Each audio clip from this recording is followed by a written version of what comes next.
एक समय की बात है। एक गांव में एक मूर्तिकार रहता था। मूर्तिकला के प्रति अत्यधिक प्रेम के कारण उसने अपना संपूर्ण जीवन मूर्तिकला को समर्पित कर दिया था। परिणामतः वह इतना पारंगत हो गया था कि उसकी बनाई हर मूर्ति जीवंत प्रतीत होती थी।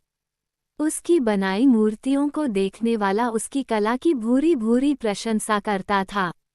उसकी कला के चर्चे उसके गांव में ही नहीं बल्कि दूर दूर के नगर और गांव में होने लगे थे। ऐसी स्थिति में जैसा सामान्यतः होता है वैसा ही मूर्तिकार के साथ भी हुआ। उसके भीतर अहंकार की भावना जागृत हो गई।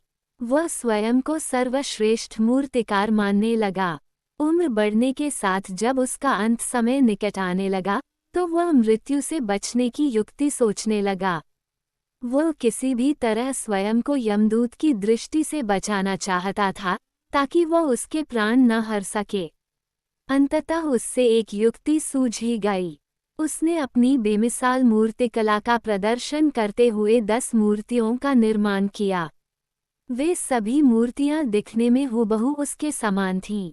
निर्मित होने के पश्चात सभी मूर्तियां इतनी जीवंत प्रतीत होने लगी कि मूर्तियों और मूर्तिकार में कोई अंतर ही ना रहा।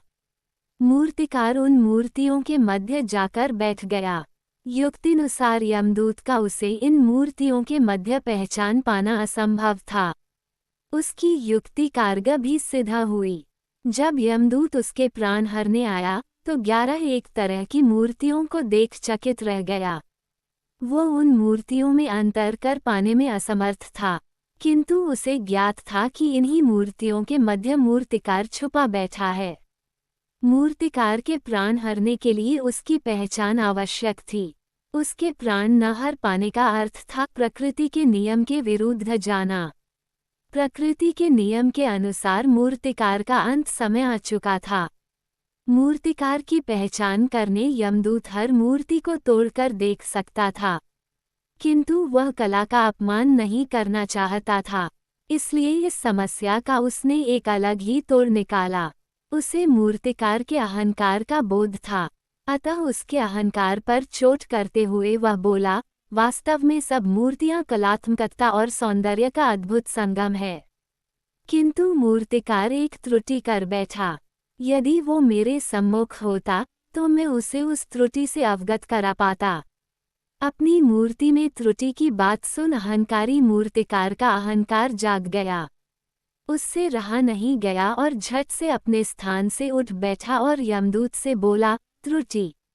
असंभव। मेरी बनाई मूर्तियां सर्वदा त्रुटिहीन होती हैं। यमदूत की युक्ति काम कर चुकी थी। उसने मूर्तिकार को पकड़ लिया और बोला, बेजान मूर्तियां बोला नहीं करती और तुम बोल पड़े। यही तुम्हारी त्रुटि है कि अपने अहंकार पर तुम्हारा कोई बस नहीं। यमदूत मूर्तिकार के प्राण हर यमलोक वापस चला गया। अहंकार विनाश का कारण है, इसलिए अहंकार को कभी भी खुद पर हावी ना होने दें।